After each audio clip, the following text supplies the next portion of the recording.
want to tell you so much. Roger Troutman made some of the greatest R&B music of the 1980s. His brother shot and killed him outside their recording studio in 1999, then turned the gun on himself. That's one on this list. It gets darker before we get there.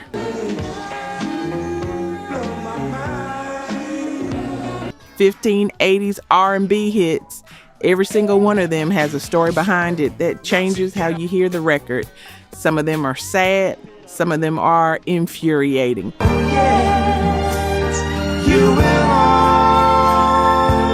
And at least 3 of them involve crimes most people don't know were connected to these songs at all. And you've been listening to this music your whole life. You're about to hear it differently. Number 15, Hello, Lionel Richie, 1984. I've kissed your lips 1,000 times. Let's start somewhere you think you already know, because sometimes the most disturbing thing on a list isn't the most dramatic story.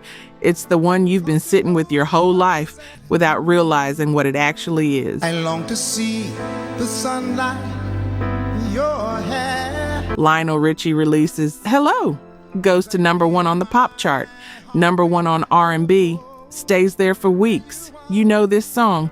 The piano intro alone triggers something in you. That slow, aching vocal. The way the whole thing builds. For most people, this is a memory, a certain slow dance, a certain late night, a certain feeling you can't quite name but you still carry. Hello. Beautiful song. One of the biggest ballads of the entire decade. Iconic. But take away the piano, take away Lionel's voice, and just read what the man in this song is literally telling you he's been doing. He's been watching a woman from across the room, a woman who doesn't know he's alive. He tells you himself. He's called her 1,000 times. He leaves roses without ever once introducing himself. He says she walks in beauty but has no idea he exists. And in the music video, the woman he's completely fixated on is played by an actress who is blind. She cannot see him standing there watching her move through her day. That framing is presented as tender, romantic, beautiful. We watched that video on MTV. We danced to this at prom. We played it at weddings. Yeah, we have called it one of the greatest love songs ever written. And maybe it is beautifully written. I'm not arguing that, but if you strip the production away and read the behavior in those lyrics like a police report, just the facts of what he describes doing, you would not call it love. You would call someone, I love you. And if someone in your life did all of that to you without ever saying a word to your face, you'd have a very different name for it. That's only number 15. Well, coming in at number 14. I wonder where you are, and I wonder what... Number 14. Real talk. Only 9% of you are subscribed. That hurts. We're spending hours digging through archives, fact-checking every detail, bringing these stories back to life. And if you're watching this far, you clearly care. So hit subscribe. It's free and takes 2 seconds. Now, to my subscribers, barely any of you have joined the membership. And honestly, that stings even more. You know the work we put in. You keep coming back. If these videos have ever made you feel something, if this music means something to you, join the membership. It's one coffee a month and it's the only way we keep this going. Let's build this together. All right, back to it. Number 13, Somebody's Watching Me, Rockwell, 1984. Somebody's Watching Me, number 1 on the R&B chart for 5 weeks, top 5 pop, one of the most immediately recognizable hooks of the entire decade, and then Michael Jackson's voice drops in on the chorus, the most famous uncredited guest appearance in pop history.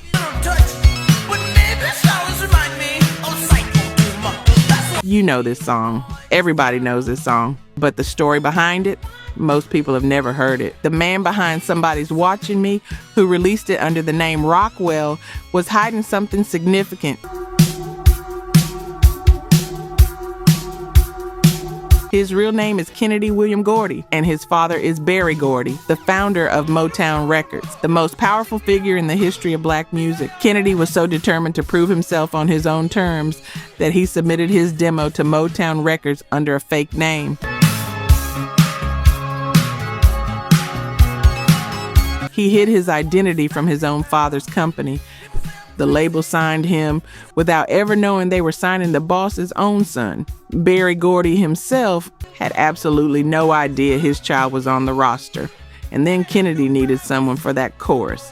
So he went to his childhood friend, Michael Jackson, the biggest artist on the planet, in 1984. And then made her biggest hit. Michael came over, listened to the demo, loved it, and sang the hook. Not because of label politics, not because of a deal, because they were friends and he wanted to help. Michael's name appeared nowhere on the original pressing.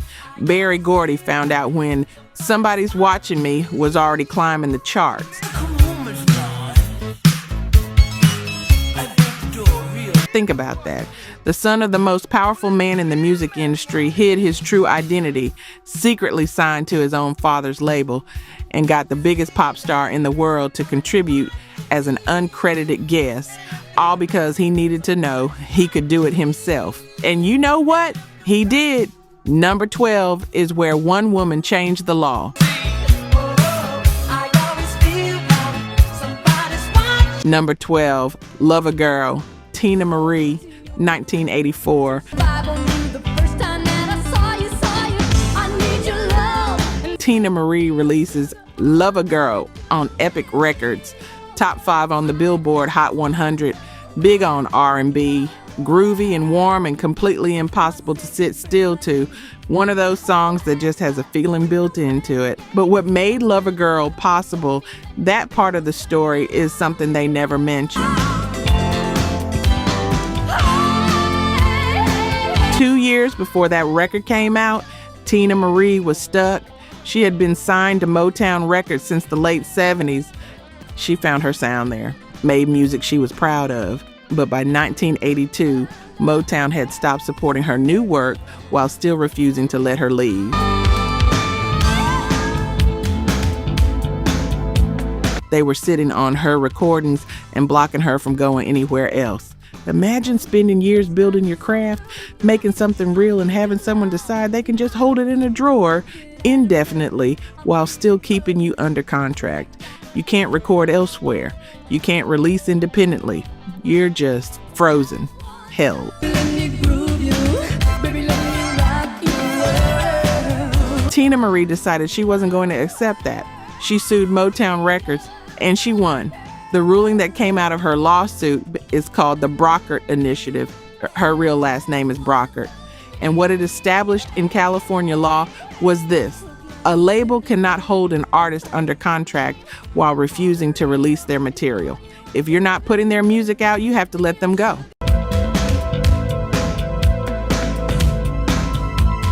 That ruling didn't just free Teena Marie. She said herself that artists like Luther Vandross benefited from the same legal precedent. She didn't set out to change music law. She just wanted her career back. She went to Epic Records and made Love a Girl, her biggest pop hit, and she changed the rules on her way out the door.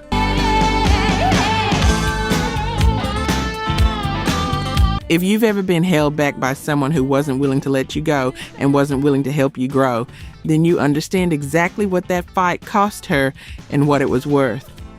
Number 11 is where the name of the band starts to mean everything.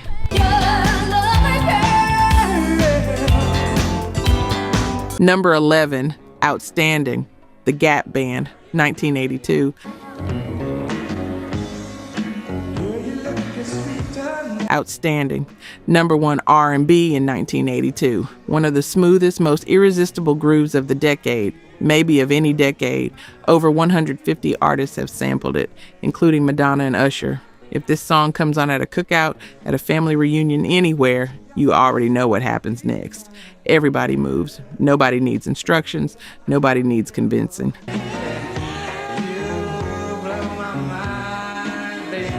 The Gap Band, Charlie, Ronnie, and Robert Wilson, 3 brothers from Tulsa, Oklahoma. Sons of a Pentecostal minister who turned their whole lives into music. But here's what's sitting inside that name. G-A-P, Gap. Not a clever studio invention, not an acronym a label came up with. It stands for 3 streets in Tulsa, Oklahoma: Greenwood, Archer, Pine, 3 streets where the Wilson brothers grew up. Their neighborhood, their home address, put into a band name. Charlie Wilson explained it himself. They used to be called the Greenwood Archer Pine Street Band. Too long for a poster, so they shortened it, and eventually a typographical error removed the periods, and the Gap Band was born. Greenwood, Archer, and Pine sit in the heart of the Greenwood district of Tulsa, the community known as Black Wall Street. In 1921, it was one of the wealthiest, most self-sustaining black neighborhoods in America. Hundreds of black-owned businesses, schools, hospitals, a community built from nothing by people who built everything.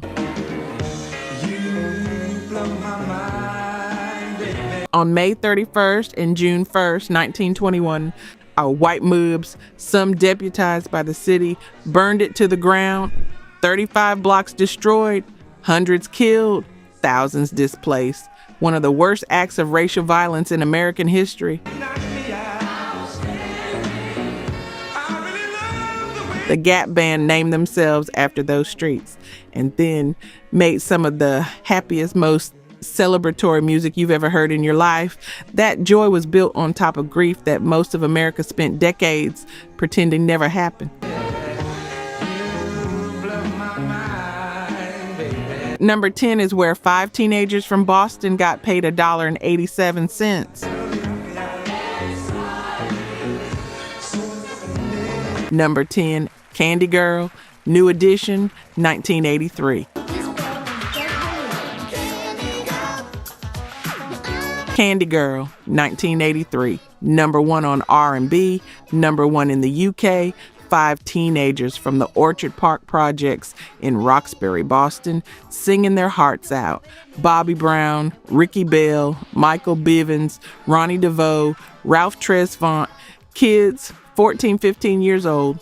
Real talent, real star power, the kind the world could see immediately. Their producer, Morris Starr, could see it too, and that was the problem. After Candy Girl hit number 1, New Edition went on their first national tour. Sold out shows, screaming crowds everywhere they went. This was a genuine hit, a real moment, and these were children. So you'd assume someone responsible was making sure the business was handled right, making sure these kids and their families were protected.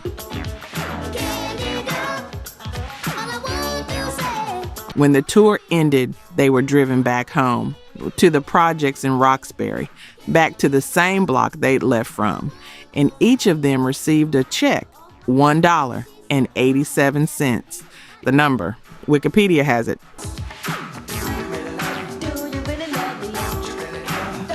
New Edition's own story confirms it. After a national tour, after a number 1 record on 2 different charts, after screaming audiences in city after city, Maurice Starr had structured the contracts in a way that left them with almost nothing, while the record generated real money that went somewhere else. They were minors. Their families trusted that the business was being managed fairly, and they came home with a check that wouldn't buy you a full meal. They fired him, took him to court, won back the right to their own name, and went on to build one of the greatest group legacies in R&B history.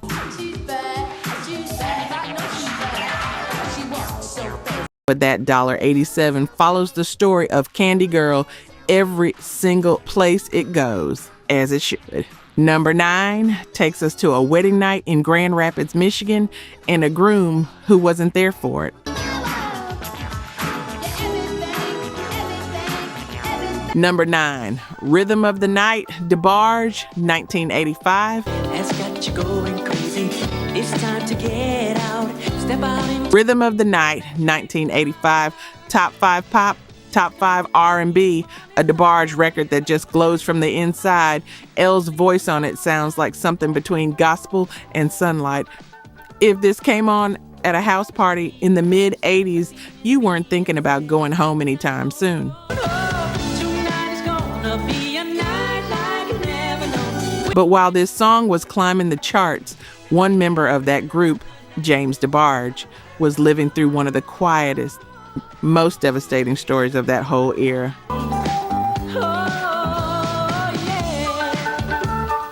In September of 1984, James DeBarge secretly married Janet Jackson. Not rumor, not tabloid speculation. It happened. Janet was 18 years old, had been dating James for 2 years, and saw the marriage as a way out from under her father Joe Jackson's control.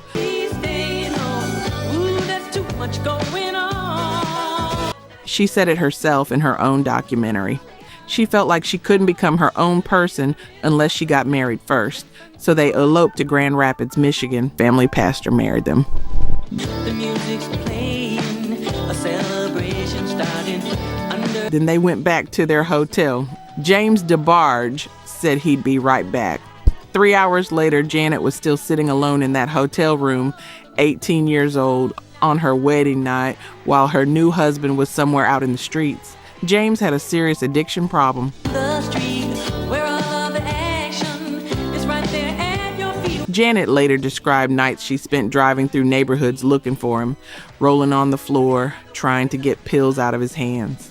Living inside something that nobody around them was allowed to see. The marriage was annulled in 1985. Janet parted from her father as manager, signed New People, and released Control in 1986. And What Have You Done for Me Lately? Some people believe that song has a very specific address. Rhythm of the Night was playing on every radio in America while all of that was unfolding behind closed doors. Number 8 was written from inside a childhood the world was never supposed to see.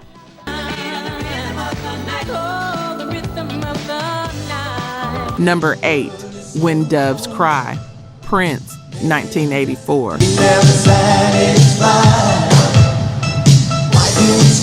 When Doves Cry, 1984. Number 1 pop for 5 weeks. Number 1 R&B from Purple Rain, one of the most acclaimed albums of the decade. That guitar riff that opens the record, the drum machine, the bass that Prince famously stripped out completely, leaving something spare and strange and like nothing else on the radio.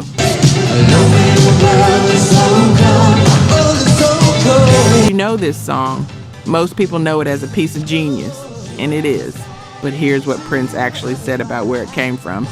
It's autobiographical. He wrote it about his parents, about the instability he witnessed growing up, the violence, the fights, the chaos inside his own house. His father and mother fought in ways that left marks on him that lasted decades. And the song is about the moment you recognize those patterns in yourself. Yeah, and the moment you realize you're moving through the world the way you watch them move through it, saying things they said, reacting the way they reacted, and you feel that cold, quiet recognition settle over you. Prince was put out of his home as a teenager. His father sent him away.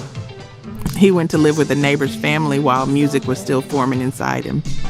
He took all of that and turned it into one of the most iconic recordings ever made. Don't make me go through all of these things twice. He's not being poetic in the abstract. He's talking about a real house, real people, real things he witnessed and carried. And if you've ever caught yourself saying something your father said, or reacting the way your mother reacted, and felt that particular private recognition, then you already know this song is doing something deeper than a groove. You just felt it before you could name it. Prince built his whole myth on mystery, but When Doves Cry is him telling you exactly where he came from. You just had to know what to listen for. Number 7 is where this list crosses permanently into criminal territory. Number 7, Super Freak, Rick James, 1981. She's never hard to please. Oh no, that girl. Super Freak, 1981. Number 3 on R&B, sold over 1 million copies. From the album Street Songs, which went to number 1 R&B and number 3 pop. MC Hammer would later sample the central riff into one of the biggest pop songs of the following decade. If you were at any party between 1981 and 1991, you heard this record.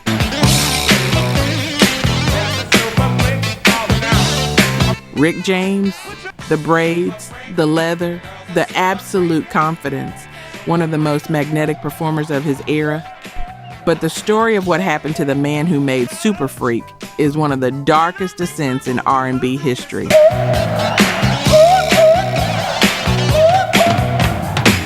Rick James testified at his own trial that the song changed his life, that it drew a certain kind of attention that fed into a lifestyle that eventually consumed him entirely. In August of 1991, Rick James and his girlfriend were arrested on charges that were brutal to read. She's a super freak, she's super freaking out. They were accused of holding a 24-year-old woman captive inside his Hollywood Hills home for several days, tying her to a chair, burning her with the hot end of a crack pipe more than 20 times, forcing her to perform sex acts, a woman who came in the door on her own and spent days unable to leave.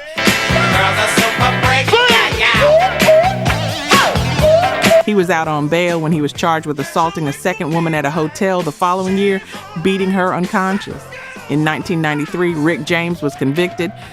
He served time at Folsom State Prison. He died in 2004. Everybody sing. Super freak, super freak. And Super Freak still plays at stadiums, still comes on the radio, still lands in commercials. Some of you already knew some version of this, and if you didn't, you're sitting with it right now. Number 6 involves the biggest selling album in the history of recorded music, and a song that came from a real place of fear. Once you get her off the street, oh girl, she likes the. Number 6, Billie Jean, Michael Jackson, 1983.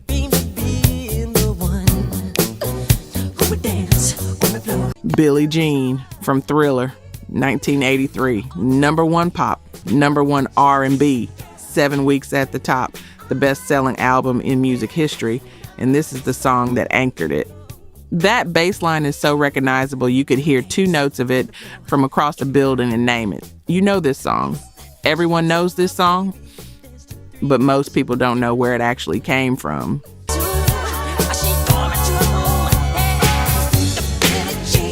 Michael Jackson said Billie Jean was written in response to something real that he was living with.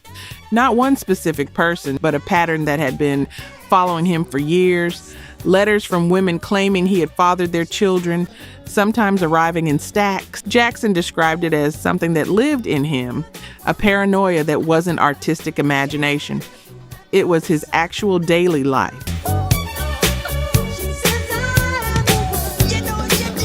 He was so consumed by the story he needed to get out that the melody for Billie Jean came to him while he was driving on the freeway. He pulled over to hold on to it. And here's the production detail that most people don't know. Quincy Jones, who produced Thriller, initially wanted to cut Billie Jean from the album. He felt it was too narrow, too personal. He called the song's bridge forgettable. Michael Jackson fought to keep it on the record.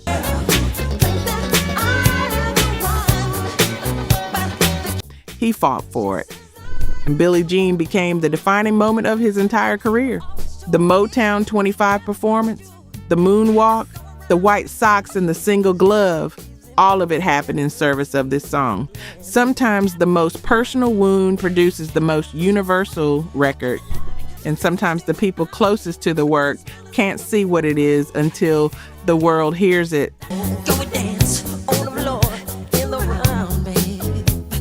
If you've ever made something from a reel, painful place and had someone tell you it wasn't worth keeping, you know how much it meant that Michael didn't back down. We're about to go into the final 5, and what you need to understand about what comes next is this.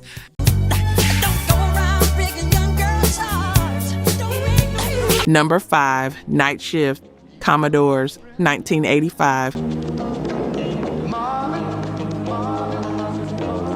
Nightshift, 1985. Number 1 on R&B for 4 weeks. Number 3 pop, a Grammy for Best R&B Performance by a Group.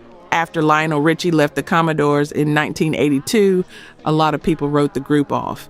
And then they made this record, and it proved they could still reach somewhere deep. The song is a tribute to legends who both died in 1984, Marvin Gaye and Jackie Wilson. The Commodores, imagine them on a night shift in heaven, still singing, are still working, still giving something to the world. Here's the part nobody talks about, the Jackie Wilson half of this song. On September 29, 1975, Jackie Wilson was performing at a Dick Clark revue in New Jersey. He was singing Lonely Teardrops, mid-lyric, mid-note, when he collapsed on stage. Heart attack. The audience thought it was part of the show. They started to applaud. Jackie Wilson never spoke again. For 8 years, he lay in a hospital in what doctors described as a minimally conscious state. He never heard a crowd, never knew who came to visit, never uttered another word. His medical expenses were paid for by Dick Clark, and the music business quietly moved on. He died on January 21st, 1984. When the Commodores wrote Nightshift a year later, they sang to Jackie Wilson as if he had just crossed over. But Jackie had been gone from the world for nearly a decade before his body followed. He'd been quietly, invisibly absent since 1975. The song says, "You found another home," but Jackie Wilson had been searching for a way back since the night he fell, and he never found it. And somewhere inside that beautiful, generous tribute, the Commodores honored a man who had already been mourned in private for years before the world got to say goodbye out loud. Number 4 is Love Song That Started with Arson. Number 4, Endless Love, Diana Ross and Lionel Richie, 1981.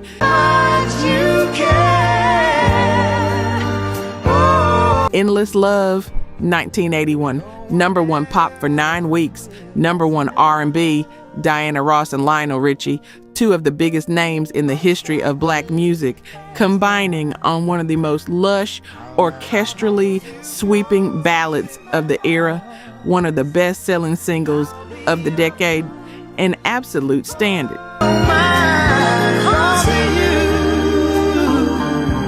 You know this song. You've probably felt something listening to it. Here's what it was actually written for.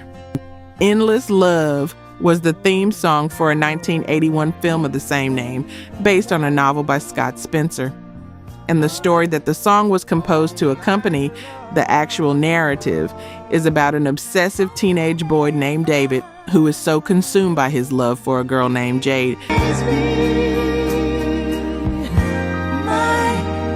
that when her father bans him from seeing her, he burns her family's house down to create an emergency so he can be near her again. He burns the house down. It spreads. People nearly die. That is the story Endless Love was written for, a sprawling, beautiful orchestral ballad about a teenager who commits arson because he cannot let go. Lionel Richie wrote the song in about 3 days. He and Diana came in, sang it, and produced one of the most celebrated romantic vocal performances of the era. The movie got terrible reviews. Critics described the relationship in the film as violent and destructive. The book is darker still. 2 hearts The song became a wedding staple, a prom anthem, and a symbol of pure devotion played at some of the most meaningful moments in people's lives. And if you've ever played Endless Love at something that mattered to you, a ceremony, a slow dance, a moment you wanted to feel permanent, you were celebrating something that started with a house fire and a boy who wouldn't let go. Number 3 is the most haunting story on this entire list.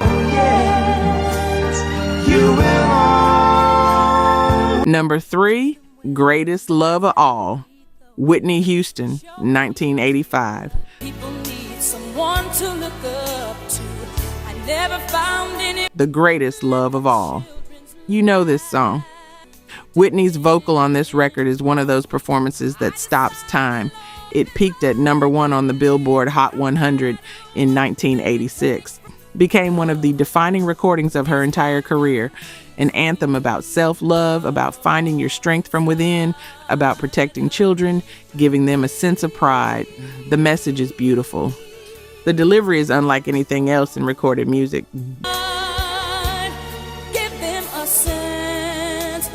But here's something most people don't know. This song wasn't written for Whitney. It was originally recorded in 1977, 9 years earlier, by George Benson for a film called The Greatest, a biographical movie about Muhammad Ali. George Benson's version was a modest hit. Show them all the beauty they possess inside. Then the song sat quietly for nearly a decade. Whitney covered it in 1985, and her voice transformed it into something that felt like personal testimony, like she was singing something she'd been holding her whole life. Give them a sense of pride to make it easy. And then here's where the story becomes almost impossible to sit with.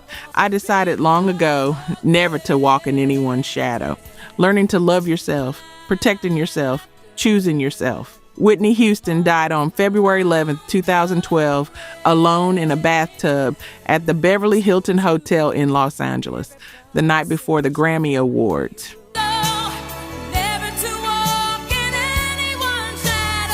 She spent years fighting addiction, fighting battles the public caught fragments of and the private self absorbed entirely, fighting pain that didn't have a clean explanation.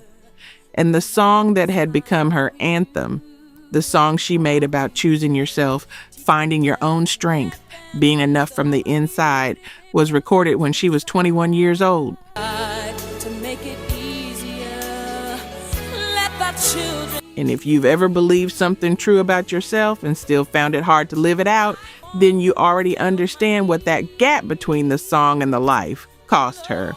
Number 2 is about a record made in exile by a man who came home and didn't come home safe. They can't take away my dignity. Number 2, Sexual Healing, Marvin Gaye, 1982. I'm hot just like an oven. I need some Sexual Healing, 1982. 2 Grammy Awards, Marvin Gaye's first ever number 1 R&B for 10 weeks. A comeback that nobody expected, proof that one of the greatest voices in the history of this music still had something left to say. and rising. And when I get that feeling, I won't. And the circumstances under which it was made are ones I still sit with. By 1980, Marvin Gaye was in serious trouble. He owed the IRS an amount of money he couldn't reconcile. He was in the middle of a painful, expensive second divorce. His finances were collapsing, so he left the United States and settled in Austin, Belgium, a small port city on the North Sea, to try to start over, to survive, to find some kind of stillness. He recorded Sexual Healing while living in the exile. He and producer Harvey Fuqua worked on it in a modest studio setup far from everything and everyone Marvin had known. The man who made What's Going On, Let's Get It On, one of the most celebrated catalogs in American music, was recording in a city on the coast of Belgium, broke, estranged, and trying to remember who he was. The record he made from that place was warm, open, deeply human.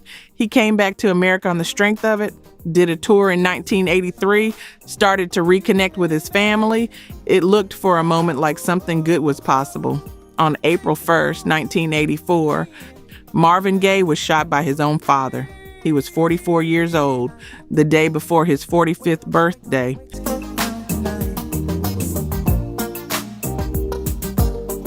His father later had a brain tumor discovered that affected his behavior.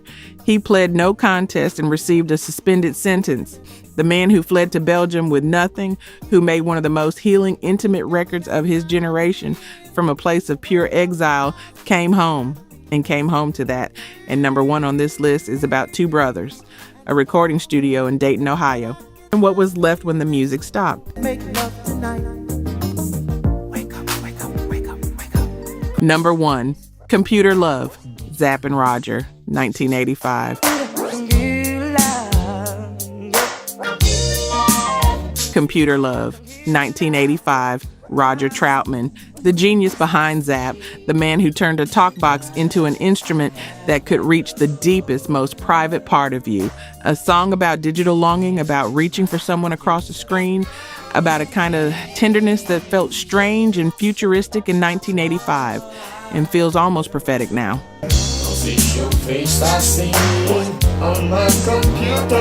Peaked at number 8 on R&B and became one of the most sampled records in the history of funk. Tupac used Roger's talkbox on California Love 10 years later, but the music was never just Roger. Roger Troutman and his brothers built Zapp together. Roger and Larry and Lester and others, a family band from Hamilton, Ohio, who spent their entire lives making music side by side. Roger was the visionary, Larry was his foundation. They worked together for years, traveled together. It built careers together, brothers in the truest sense of the word.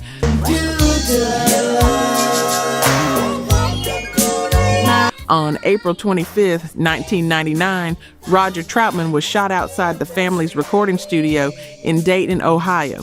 He was rushed to Good Samaritan Hospital. He was pronounced dead. The man who shot him was his brother Larry. And after shooting Roger, Larry walked back to his car and turned the gun on himself. They both died that day.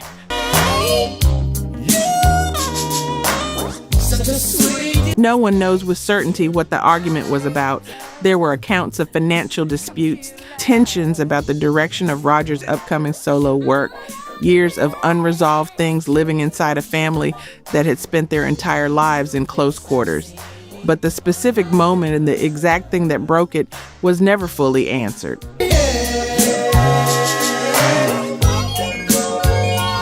What I know is this: the same hands that helped build the music ended it. And if you've ever watched something you built with someone close to you, something real, something that actually mattered, unravel not from the outside but from within, Keaton felt the particular silence that leaves behind, then you already understand what Roger Troutman's catalog means differently now.